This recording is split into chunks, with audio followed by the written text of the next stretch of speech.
Senhor Governador, muito obrigado por ter aceitado dar esta entrevista à SIC e à SIC Notícias. Estamos na Universidade de Warwick para a Warwick Economic Summit, onde veio falar sobre política monetária. Há cerca de 1 ano e meio que as taxas de juros estão a subir.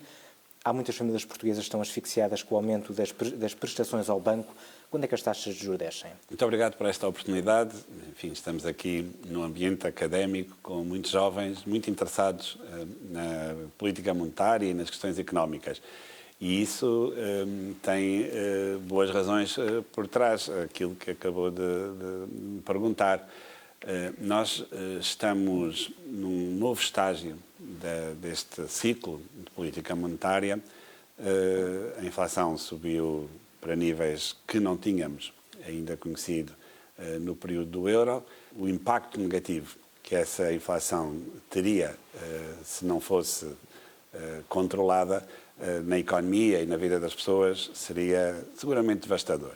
Por isso, a política monetária teve que atuar e nós estamos numa fase em que, depois de estabilizarmos as taxas de política em setembro do ano passado, podemos agora começar a considerar a nova fase que trará essa taxa de juro para níveis compatíveis com a inflação no médio prazo ficar em 2%. É uma expectativa que todos temos e que tem bases muito sólidas nos dados que vamos recebendo. A inflação está a cair e os mercados têm já hoje expectativas de redução das taxas no futuro próximo. Abril, junho, julho. Na verdade, as últimas atualizações de contratos com base na Euribor, que é o indexante mais utilizado em Portugal, já têm trazido algum alívio nas atualizações de prestação que têm acontecido.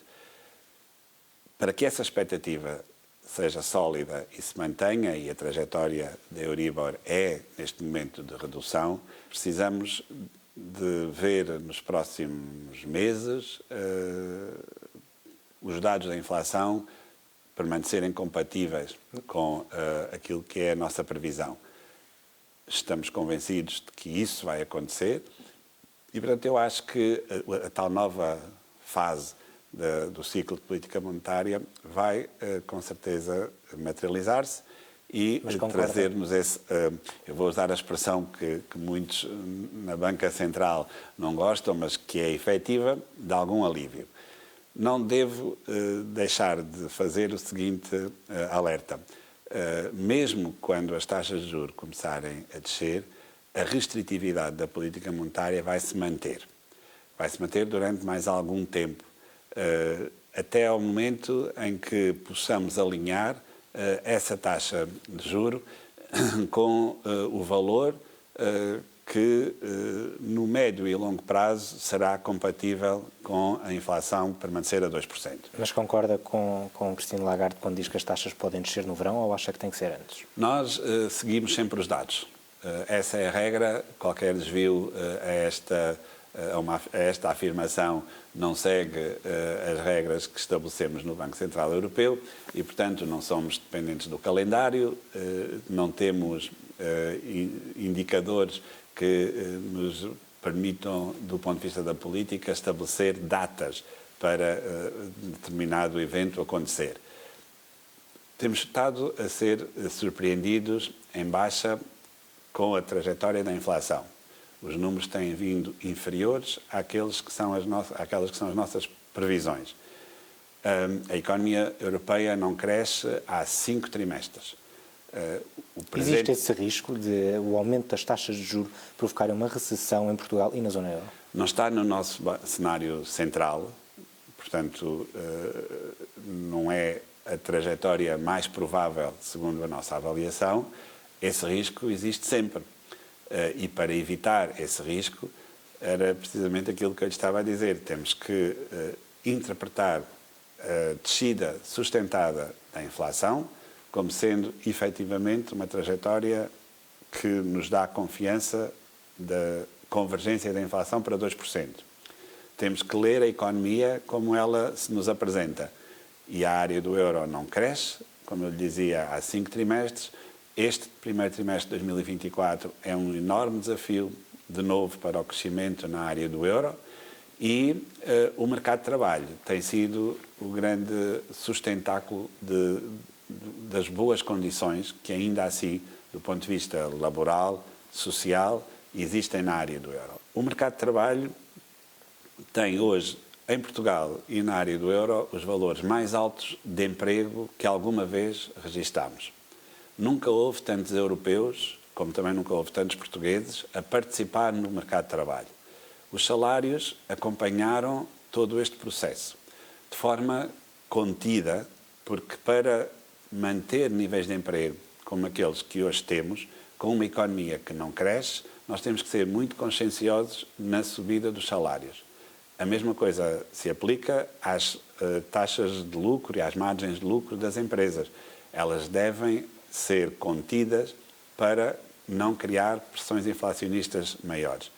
E por isso é que, se não coordenarmos todas estas dimensões das nossas vidas, das nossas decisões, nós não vamos ter sucesso. E ter sucesso não é só baixar a inflação. É baixar a inflação sem criar uma recessão. Esse risco existe, está sempre presente, não está no nosso cenário base, mas não o podemos esquecer. Como é que é a sua relação com Christine Lagarde depois da Presidente do Banco Central Europeu ter dito em Davos que é impossível comparar a inflação de Portugal com a da Alemanha? Não é uma questão muito relevante, confesso-lhe, porque o BCE apenas toma como referência a inflação da área do euro. Todos os debates de política monetária que temos são sobre indicadores da área do euro. Há diferentes trajetórias em diferentes países. Portugal tem, neste momento, uma posição de grande destaque, seja do ponto de vista económico, seja do ponto de vista financeiro, seja do ponto de vista das qualificações do mercado de trabalho. Eu agora vou aborrecê-lo aqui com alguns números mais sobre Portugal para pôr-nos tudo isto em contexto. Primeiro número, dívida pública. A dívida pública em Portugal está abaixo de 100%, coisa que não acontecia há 14 anos. É uma trajetória sustentada, apenas interrompida muito transitoriamente durante a crise do Covid e que destaca Portugal dos outros países europeus na rapidez e no sucesso com que temos feito esta correção. Mercado de trabalho. O emprego em Portugal tem crescido 5 vezes mais rapidamente do que na Europa. E o emprego na Europa tem crescido, mas em Portugal 5 vezes mais rápido. Criamos mais emprego em setores que pagam acima da média nacional, o que significa que estamos a recompor o nosso mercado de trabalho para salários mais elevados. Temos o maior crescimento, ou dos maiores crescimentos da área do euro, e retomamos o processo de convergência com a média da área do euro em termos de crescimento. E temos a Banca Nacional no topo da avaliação que as instituições europeias bancárias fazem dos sistemas bancários nacionais na Europa. Estamos no top 5 da área do euro. Temos o melhor banco dos testes de stress da área do euro. Todos estes números, há poucos anos, eram impensáveis para muita gente, incluindo na área do euro, mas são sucessos que a nossa economia, Falou felizmente... sobre os dados recentes que foram publicados pelo Banco de Portugal, nomeadamente a dívida pública, que ficou abaixo de 100% do PIB. Estamos em pré-campanha para as eleições. Considera que as propostas que os partidos fazem, alguns partidos fazem propostas, por exemplo, há propostas que já ultrapassam os 11 mil milhões de euros.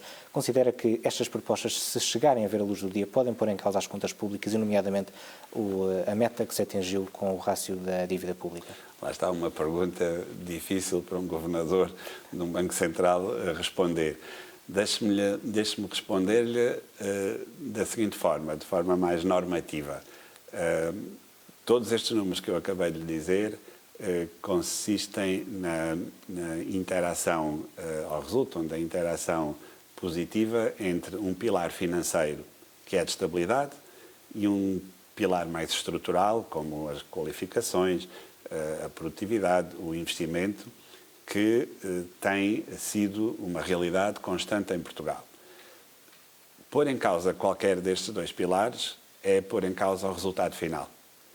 Se nós pararmos a transição educativa que, felizmente, as gerações mais novas em Portugal têm tido, pela primeira vez em muitos séculos, na verdade, vamos pôr em causa essa transição e estes resultados.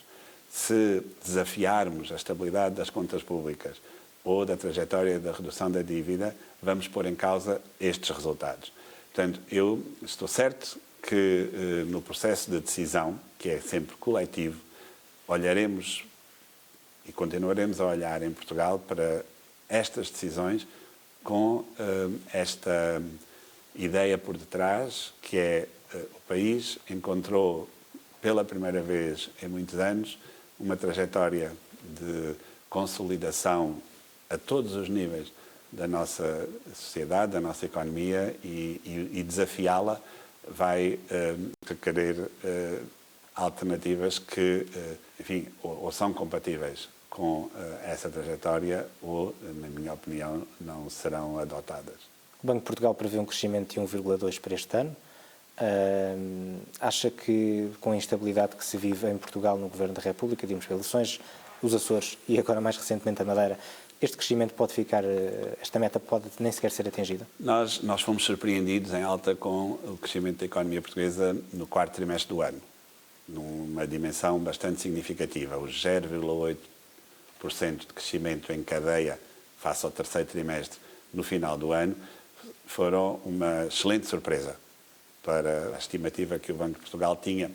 E é sempre bom ser surpreendido em alta. Não há problema nenhum, temos que entender o número e tratá-lo devidamente. Ou seja, esse crescimento cria uma alavanca para o ano 2024 que, face ao pior comportamento da economia no terceiro trimestre, nós não perspectivávamos. Ou seja, nós começamos o ano 2024, do ponto de vista económico, muito melhor do que aquilo que as previsões de dezembro o fariam entender.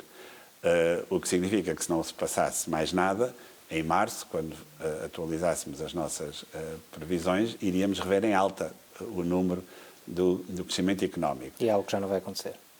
Não, o que eu lhe estou a dizer é que apenas com a revisão que vem do quarto trimestre, essa revisão será em alta. O que vai ou não vai acontecer, eu agora não lhe posso dizer. O que eu lhe estou a dizer é que, face à perspectiva anterior, nós estamos com uma dinâmica de crescimento económico superior àquela que nós perspectivávamos em dezembro. E isso é um bom sinal. E é um sinal de que, de facto, a economia portuguesa, ao contrário da estagnação que se vive na área do euro, consegue crescer. Esse crescimento vem destes dois pilares que eu acabei de lhe dizer. A credibilidade da economia portuguesa e das finanças públicas e do sistema financeiro não tem paralelo com o passado. As qualificações dos portugueses continuam a aumentar, devem continuar a aumentar, e isso traz crescimento, traz investimento, traz novos empregos para Portugal, com mais salários. Esse é o trajeto. Os salários não se determinam por decreto. A credibilidade não se determina por decreto.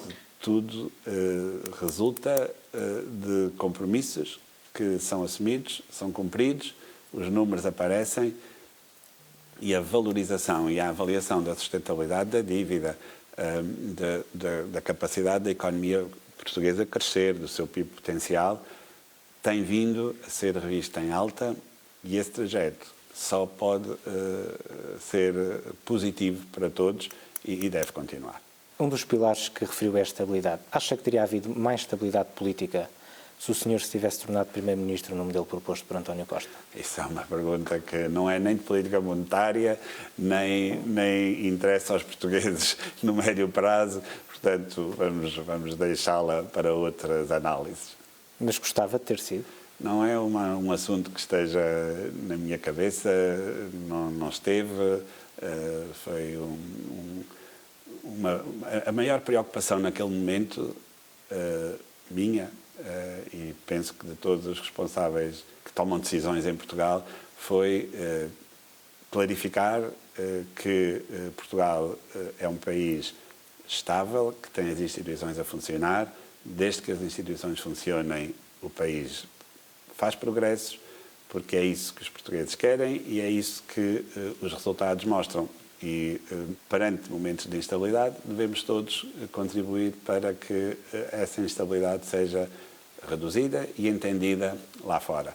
Somos um país muito aberto, uma economia pequena, com desafios que resultam muito daí, que têm sido superados com grande qualidade nos últimos anos pelos portugueses e não podemos pôr isso em causa. Tem um dos temas que está na ordem do dia, é os protestos dos agricultores. Acha que estes protestos podem fazer disparar a inflação devido aos bloqueios de estradas e que dificultam o trânsito? A inflação é um processo longo e, na verdade, que interessa ao BCE não é a inflação no mês que vem ou no mês seguinte, é daqui a 2 anos, no médio prazo. Estes riscos que às vezes se acumulam, como também têm muitas vezes a origem na geopolítica e na geoestratégia no Mar Vermelho. Mundial, Mar Vermelho, todos os conflitos que são muito negativos para as populações, devemos pôr fim a esses conflitos, esse é o objetivo das políticas, que não a política monetária. A política monetária tem que se acomodar. Não é algo que eu veja como podendo vir a afetar a política monetária dos próximos tempos. Tem havido unanimidade nas decisões que o senhor e os seus colegas tomam em Frankfurt? Mais do que unanimidade, as decisões são colegiais.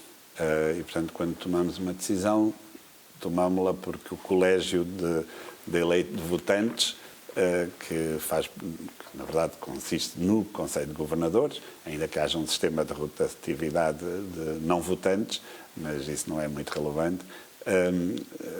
Portanto, existe essa colegialidade nas decisões, todos somos solidariamente chamados a participar nela e eu não vi em nenhum momento, dos pouco mais de 3 anos que tenho de presença no Conselho de Governadores, nenhum momento em que essa colegialidade tivesse sido posta em causa e, portanto, as decisões são do Conselho. E já se debate um corte para este ano.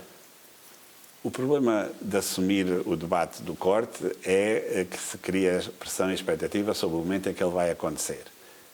Parece claro, é altamente provável, que o próximo movimento, enfim, quando deixarmos este estado de pausa na taxa, seja de redução da taxa. Quando é que ele vai acontecer é ainda incerto. Os dados é que o determinarão.